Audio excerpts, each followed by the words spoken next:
जय हिंद साथियों, मेरा नाम है हसनैन रज़ा और हमारे चैनल में आपका स्वागत है। तो आपने न्यूज़ के माध्यम से, चैनलों के माध्यम से ये जान ही लिया होगा कि 2 तारीख को शाम 7 बजे भारत के अंदर, भारत के उड़ीसा राज्य में एक बहुत बड़ा ट्रेन हादसा देखा गया, जिसमें जो है 3 ट्रेनें आपस में टकरा गई। और ये माना जा रहा है कि ये अभी तक का रेल इतिहास में अभी तक का सबसे बड़ा ट्रेन हादसा हुआ है। इससे पहले भी बहुत सारे ट्रेन हादसा हुआ है, लेकिन इतना बड़ा ट्रेन हादसा कभी नहीं देखा गया है। तो आज हम लोग जानते हैं आखिर इतना बड़ा ट्रेन हादसा हुआ कैसे, इसमें किसका लापरवाही है, क्या सिस्टम के लापरवाही से हुआ है, क्या लोको पायलट के लापरवाही से हुआ है, या कोई और रीज़न है। तो चलिए आज हम लोग इसको समझने का प्रयास करते हैं और बहुत बारीकी में, बहुत डिटेल में जानने का प्रयास करेंगे। तो सबसे पहले आपने न्यूज़ के माध्यम से सुना ही होगा कि आज का, यानी कि अभी तक का जो है सबसे बड़ा ट्रेन हादसा, इस हादसे को माना जा रहा है जो कि उड़ीसा राज्य के बालेश्वर डिस्ट्रिक्ट में हुआ है। बालेश्वर डिस्ट्रिक्ट में हुआ है और कैसे यह हादसा हुआ है इसके बारे में भी हम लोग जानेंगे। तो सबसे पहले आप देख सकते हैं यहाँ फोटो के माध्यम से, ये आप देख रहे होंगे कि यहाँ पर जो है ट्रेन हादसा किस प्रकार से हुआ। ये आप फोटो देखिएगा, इसमें साफ पता चल रहा है कि ये जो गुड्स ट्रेन है, यानी कि जो मालगाड़ी है, मालगाड़ी के ऊपर जो है इंजन चढ़ गया है। आप सोच सकते हैं ये कितना बड़ा ट्रेन हादसा है। फोटो के माध्यम से आपने देखा होगा, गजब का ये ट्रेन हादसा है। उसी के बारे में आज हम लोग डिटेल जानने का प्रयास करते हैं। तो सबसे पहले अगर बात किया जाए कि ये हादसा कहाँ पर हुआ है, ये हादसा उड़ीसा जिला के उड़ीसा राज्य के बालेश्वर नामक जिला है, वहाँ पर जो है ये हादसा देखा गया है। और ये जो बालेश्वर है ये आपका बंगाल के खाड़ी से सटा हुआ है, यानी कि समुद्र के किनारे है, ठीक है। और वहीं पे बात किया जाए, बालेश्वर का एक थाना पड़ता है बहानगर। बहानगर में जो है ये हादसा देखा गया है। और बहानगर के जो है भांगा रेलवे स्टेशन, एक छोटा रेलवे स्टेशन है, वहाँ पर ये हादसा देखा गया है। और न्यूज़ के माध्यम से आपने सुना होगा कि 3 ट्रेनें जो है आपस में टकरा गई। 3 ट्रेनें इसमें आपस में टकरा गई। एक था आपका कोरोमंडल एक्सप्रेस। कोरोमंडल एक्सप्रेस आपको मैं बताता चलूँ, ये जो कोरोमंडल एक्सप्रेस है ये शालीमार से चलती है। कहाँ से चलती है? शालीमार से चलती है। शालीमार के हावड़ा जान रहे हैं, कोलकाता हावड़ा जंक्शन, वहाँ पर है एक शालीमार स्टेशन। यहाँ से ये कोरोमंडल एक्सप्रेस खुलती है और कहाँ जाती है? तमिलनाडु में महाबलीपुरम एक स्टेशन है, वहाँ तक ये जाती है, ठीक है। उसके बाद जो दूसरा ट्रेन है वो आपका है Bengaluru Howrah super fast express, यानी कि ये बंगलुरु से खुलती है और हावड़ा तक जाती है। और ये जो तीसरा ट्रेन है ये आपका गुड्स ट्रेन है, यानी कि मालगाड़ी है। और ये तीनों ट्रेन जो है आपस में टकरा गई है। कैसे टकराई है इसके बारे में हम लोग जानते हैं, लेकिन इससे पहले हम लोग जान लेते हैं कि इससे पहले कुछ ट्रेन हादसे, जो कि भारत के अंदर बहुत सारे ट्रेन हादसे हुए, लेकिन ऐसे कुछ ट्रेन हादसे जो बहुत बड़े स्तर पर जो है नुकसान पहुंचाया था भारत को, भारत के रेलवे को, ठीक है, और जिसमें काफ़ी लोगों की भी मृत्यु हुई थी। खैर अभी हम लोग लोकेशन देख लेते हैं। ये आपका है क्या है? उड़ीसा राज्य। उड़ीसा राज्य में आप यहाँ देख सकते हैं, यहाँ पर है बालेश्वर डिस्ट्रिक्ट। ये आपका बंगाल के खाड़ी से सटा हुआ है। अगर आप यहाँ देखिएगा, ये पूरा बालेश्वर डिस्ट्रिक्ट का मैप है, जिसमें है बहानगर। ये आपका क्या है? बहानगर। यहीं पर जो है ट्रेन हादसा देखा गया है। बहानगर के पास जो है ट्रेन हादसा देखा गया है। चलिए आगे हम लोग, मैंने आपको बताया कि सबसे पहले हम लोग जान लेते हैं कि आखिर जो है इससे पहले कौन कौन से ट्रेन हादसे हुए हैं जिसमें बहुत ज़्यादा क्षति पहुंचा है। ये आपका है, ये देखिए यहाँ पर है आपका बालेश्वर। यहाँ भी आप मैप के माध्यम से देख सकते हैं, ये भारत का मैप है और यहाँ पर है उड़ीसा, और उड़ीसा के इस कोना में है बालेश्वर। बालेश्वर का थाना पड़ता है बहानगर। उसी थाना में एक छोटा सा रेलवे स्टेशन है, भांगा रेलवे स्टेशन। उसी रेलवे स्टेशन में जो है ये हादसा हुआ है। चलिए आगे देखते हैं, कुछ बातें हम लोग जान लेते हैं, जैसे कि देश के भीषण, ये भूषण नहीं होगा, भीषण रेल हादसे, जिसमें जो है भारतीय रेलवे को बहुत अधिक क्षति पहुंचाया है, लोगों को बहुत अधिक क्षति पहुंचाया है, और मृत्यु भी इसमें बहुत ज़्यादा देखी गई है। एक हुआ था आपका सहरसा बिहार में, एक हादसा हुआ था जून 1981 में मैंने बताया कि इसमें जो है लगभग 800 लोगों की मृत्यु हुई थी, यानी कि ये जो पूरा ट्रेन है, ये पूरा ट्रेन नदी में गिर गया था। बहुत बड़ा हादसा ये भी माना जाता है, जिसमें 800 लोगों की मृत्यु हुई थी। लेकिन आज तक ऐसा कोई हादसा नहीं हुआ है जिसमें 3 ट्रेनें आपस में टकरा गई हो, ठीक है। इसके अलावा एक और देख सकते हैं, दक्षिण भारत में जो है 1988 में एक हादसा हुआ था, जो कि ट्रेन झील में गिर गया था, ठीक है, ट्रेन जो है झील में गिर गया था जिसमें 106 लोगों की मृत्यु हुई थी। उसके अलावा अगर आप देखिएगा तो दिल्ली में जो है अगस्त 1995 में एक ट्रेन हादसा हुआ था। 2 ट्रेनें जो है आपस में टकरा गई थी, जिसमें जो है लगभग 350 आदमियों की जो है इसमें मृत्यु हो गई थी। वहीं कोलकाता में जो है 1999 में एक ट्रेन हादसा देखा गया था, जिसमें 2 ट्रेन जो है आपस में टकरा गई थी और 285 लोगों को इसमें मृत्यु हुई थी। इसके अलावा भी बहुत सारे ट्रेन हादसे हुए हैं, लेकिन मैंने आपको बताया कि आज तक ऐसा नहीं हुआ कि 3 ट्रेनें आपस में टकरा गई हो। ठीक है, उसके बाद आंध्र प्रदेश 2005 में भी एक हादसा हुआ था, जिसमें ट्रेन जो है पटरी से उतर गया था, यानी कि डिरेल हो गया था। डिरेल का मतलब आप जानते हैं क्या होता है, ट्रेन जो है पटरी से उतर जाता है, उसे ही कहा जाता है डिरेल। ठीक है, उसमें जो है लगभग 77 लोगों की मृत्यु हो गई थी। फतेहपुर जुलाई 2011 में जो एक ट्रेन हादसा हुआ था, जिसमें जो है 70 लोगों की मृत्यु हो गई थी। उसके बाद यूपी नवंबर में 2016 में एक ट्रेन हादसा हुआ था, जिसमें जो है एक्सप्रेस ट्रेन जो है पटरी से उतर गई थी, यानी कि डिरेल हो गई थी। इसमें भी जो है बहुत क्षति पहुंचा था। अगला देख लेते हैं, एक आंध्र प्रदेश जनवरी 2017 में भी ट्रेन हादसा हुआ था, जिसमें पैसेंजर ट्रेन जो है पटरी से उतर गया था। इसमें भी काफ़ी नुकसान हुआ था। तो ये ट्रेन हादसे बहुत बार देखे गए हैं और कुछ सालों से जो है ट्रेन हादसा कम हो गया था, लेकिन अभी जो हाल फिलहाल 2 दिन पहले हुआ, ये एक बहुत बड़ा ट्रेन हादसा माना जा रहा है और बहुत बड़ा चूक भी माना जा रहा है रेलवे का। भारतीय रेलवे का बहुत बड़ा चूक माना जा रहा है कि एक साथ 3 ट्रेनें का जो है हादसा हो गया। ये बहुत बड़ा चूक माना जा रहा है। कैसे हुआ इसके बारे में हम लोग जानते हैं और पूरा डिटेल में जानने का प्रयास करेंगे। सबसे पहले ट्रेन के बारे में जान लेते हैं। मैंने बताया कि आपस में जो है 3 ट्रेनें टकराई। सबसे पहले अगर कुछ डिटेल आप जानिएगा, मैं आपको बताता चलूँ कि भारत में जो है टोटल ट्रेनों की संख्या का अगर बात किया जाए तो 12,617, यानी कि ये आंकड़ा आप देख सकते हैं कितना ज़्यादा है। भारत में जो है 12,617 ट्रेनें चलती है एक दिन का। ये मैं आपको बता रहा हूँ कि एक दिन में जो है मतलब इतना ट्रेन जो है रनिंग करती है लगातार, 12,617। वहीं पर डे पैसेंजर का बात किया जाए, यानी कि भारत में जो है कितने लोग पर डे सफ़र करते हैं, 2,30,00,000। ये आंकड़ा बहुत बड़ा है, 2,30,00,000 जो है पर डे सफ़र करते हैं भारत के अंदर। यानी कि ये जो ट्रेनें हैं इसमें 2,30,00,000 लोग जो है आना जाना अक्सर करते हैं। ये चीज़ आपका डेटा आप देख सकते हैं। मैंने आपको बताया कि 3 ट्रेनें जो है आपस में टकराई थी। सबसे पहला जो ट्रेन था वो था आपका कोरोमंडल एक्सप्रेस। मैंने बताया कि ये शालीमार से खुलती है। शालीमार आपका कहाँ पड़ता है, वेस्ट बंगाल में पड़ता है। अब वहाँ से ये ट्रेन जो है सीधा कहाँ जाती है, तमिलनाडु जाती है, तमिलनाडु के महाबलीपुरम में। यानी कि वो कहाँ से खुली, वो खुली आपका वेस्ट बंगाल से और जा कहाँ रही थी, तमिलनाडु जा रही थी। ठीक है, उसी क्रम में जो दूसरा ट्रेन है वो आपका बेंगलुरु से खुला और हावड़ा जा रहा था। यानी कि 2 ट्रेनें, एक ट्रेन तो इधर से आ रही है कोरोमंडल एक्सप्रेस और दूसरा जो ट्रेन है आपका इधर से जा रही है। ठीक है, इसी में हादसा होता है और कैसे होता है इसके बारे में हम लोग जान लेते हैं। देखिए, शालीमार टू महाबलीपुरम जो है ये ट्रेन जा रही थी।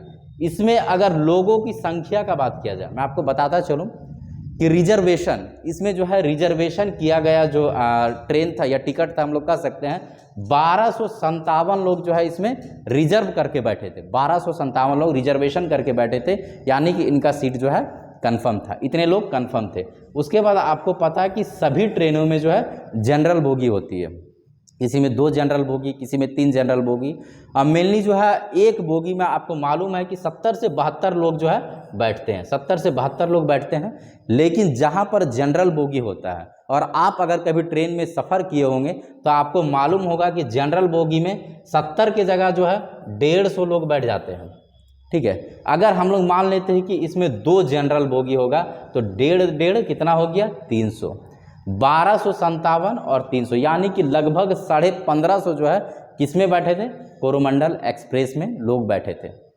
उसके बाद आता है सेकंड ट्रेन जो बेंगलुरु टू हावड़ा एक्सप्रेस जो है, वो आपका ट्रेन नंबर का बात किया जाए तो 12864 जो है इसका ट्रेन नंबर है। इसमें रिजर्वेशन कितने लोग करवाए थे, 1039 जो है आपका रिजर्वेशन करवाए थे। वहीं जनरल में भी इसमें हम लोग मान लेते हैं कि 300 लोग जो है होगा। ठीक है, तो टोटल कितना हो गया, लगभग 1300 इसमें हो गया। तो आपका इधर 1500 और 1300, 2800 2900 हम लोग मान सकते हैं कि लगभग 3000 व्यक्ति जो है ये दोनों ट्रेन मिलाकर था। 3000 व्यक्ति जो है इन दोनों ट्रेनों को मिलाकर था। और ये दोनों ट्रेन जब टकराए, ये दोनों ट्रेन नहीं टकराए, देखिए हुआ क्या। सबसे पहले आता है शालीमार एक्सप्रेस। शालीमार एक्सप्रेस अपने राइट टाइम से खुलती है। कहाँ से खुलती है? शालीमार से खुलती है। और 3:20 में जो है इसका टाइमिंग होता है खुलने का। और वहाँ से जब खुलती है उसके बाद आता है बहानगर। बहानगर में मैंने बताया एक छोटा सा रेलवे स्टेशन है, भांगा रेलवे स्टेशन। ये शालीमार, ये आपका कोरोमंडल जो एक्सप्रेस है, ये एक सुपर फास्ट एक्सप्रेस है, जिस कारण से भांगा रेलवे स्टेशन में इसका रुकने का स्टॉपेज नहीं है। और जब भी आप कभी देखते होंगे कि कोई भी रेल जो है या ट्रेन जो है अगर जिस छोटे स्टेशन में नहीं रुकती है वहाँ बहुत स्पीड से गुजरती है, उसका वहाँ स्पीड बहुत ज़्यादा होता है। और स्पीड करने का रीज़न ये होता है ताकि जो है लोग रिस्क लेकर जो है ट्रेन में चढ़ने का कोशिश ना करें। नहीं तो मान लीजिए कि एक छोटा सा स्टेशन है, एक सुपर फास्ट यहाँ से गुजर रही है, तो लोग क्या करेंगे? रिस्क लेके चढ़ जाएंगे। इसीलिए इतना स्पीड में उसको वहाँ से गुजारा जाता है ताकि लोग उस पर चढ़े ही नहीं। तो ये ट्रेन उधर से आ रही थी, इसका टाइमिंग था वहाँ पर 6:50-55 के आसपास जो है वहाँ पर गुजरने का इसका टाइमिंग था। वहीं ये जो सेकेंड ट्रेन है इसका जो है लेट हो चुका था। ये ट्रेन जो है 3 घंटा लेट था, यानी कि ये ट्रेन जो है 3 बजे ही भांगा रेलवे स्टेशन से क्रॉस कर जाती, 3-3:30 बजे के आसपास वहाँ पर क्रॉस कर जाती। लेकिन ट्रेन लेट होने के कारण जो है ये भी 7 बजे वहाँ पर पहुँचता है। ये जो शालीमार या कोरोमंडल एक्सप्रेस है, ऐसा कहा जाता है कि एक, आप देखते होंगे कभी भी रेलवे स्टेशन के बारे में आपने ये जाना होगा या फिर आप देखे होंगे, तो हम थोड़ा सा मैं आपको डिटेल बता देता हूँ कि कभी भी जो है 2 ट्रैक होता है। 2